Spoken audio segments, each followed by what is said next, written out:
Angliya Tashqi ishlar ministri Dominic Raab Uyg'urlarning qo'rqinchli kishilik huquq tajovuzchiligiga uchrayotganligini aytdi. Angliya Tashqi ishlar ministri Raab Xitoy hokimiyati ostidagi Uyg'urlarning vaziyati haqida to'xtaldi. U BBC'da qatnashgan bir programmada mundaq dedi. Uyg'urlarning ig'ir va qo'rqinchli kishilik huquq tajovuzchiligiga uchrayotganligi aniq.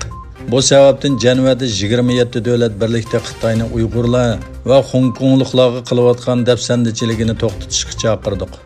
Raab Xitoyning Uyg'urlarni bostirish jinoyatining surishtirilishi kerakligini, javobgarlarga qarshi embargo yurgizish kerakligini va ittifoqdoshlari bilan birlikda harakat qiladiganligini aytdi. Uyg'ur avtonom rayonida musulmonlarga yurgizilgan majburiy tug'ut kontrol qilish usullari va keng ko'lamlik bostirish siyosatlariga aloqador dokladlarning uzundan buyon ko'rilib boqmagan bir ishni eslatganligini tilga olgan Raab Uyg'urlarning vaziyatini qo'rqinchli va chekidan oshganlik deb tasvirladi. Xitoyning Angliyadagi bosh elchisi Liu Xiaoming bo'lsa, Uyg'urlarning baxt ichida yashayotganligi va Xitoydagi boshqa oz sonli millatlar bilan barobar muomalaga uchrayotganligidek safsatalarni e'tirof qilishga urindi. Yaqinqi yillardan buyon Xitoyning Uyg'urlarning kimligi, madaniyati va nopsiga qaratgan bostirishlarni kuchaytirishiga qarshi xalqaro jamiyatning tanqidi ko'paymoqda.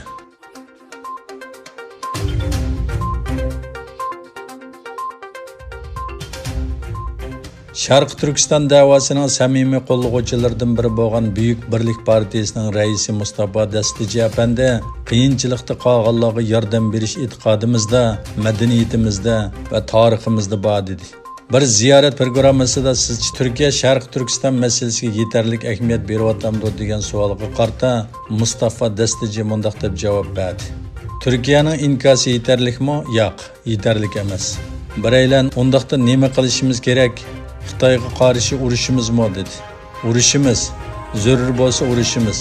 Ya'ni bu yerda 40 million musulmon turk irqiy qirg'inchilik uchirsa, Turkiston ishg'ol ostida tursa, u qarindoshlarimizni qutqizish uchun albatta urush qilish kerak bo'lsa urush qilamiz.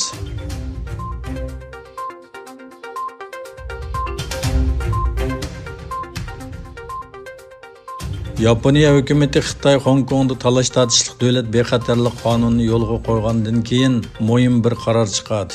Hukumat zavodlarni Xitoydan Yaponiyaga yoki boshqa Sharqiy Janubiy Osiyo davlatiga yo'tkagan shirkatlarga moliya yordami berish uchun xomchot ajratdi. Bloomberg agentligining xabar qilishicha, Yaponiya Xitoyga qarshi harakatga o'tgan hukumat ishlab chiqarish faoliyatlarini Xitoydan Yaponiyaga qaytarib kelgan yoki boshqa Sharqiy Janubiy Osiyo davlatiga yo'tkagan shirkatlarga moliya yordami berish uchun 536 million dollar xomchot ajratgan. Xomchot miqdori yana eshishi mumkin ekan. Yaponiyaning bu qarorni chiqarishidagi boshqa sabablar bo'lsa, ishlab chiqarishda Xitoyga tayinishni azaytish va ta'minlash zanjirini texmo bexatar qilish ekan.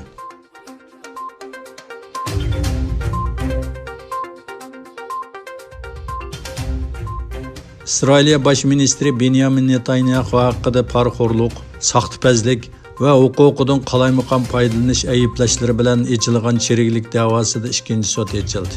Ishg'ol ostidagi Sharqiy Quddusdagi Quddus rayonlik mahkamasida echilgan sudda Isroiliyada vazifa o'tayotgan mazgilda da'vo echilgan tunji bosh ministr bo'lib qolgan Netanyahuning advokatlari Xitoy virusi sababli sudning kechiktirilishini talab qilgan bo'lib, sud 2021-yil 1-oydan boshlab guvohchilarni tanishlash qarori chiqargan. Sud 3 xil ayblash bilan echilgan da'voda 1-oydan boshlab haftada 3 qatim shohidlarning guvohligini tanishaydi.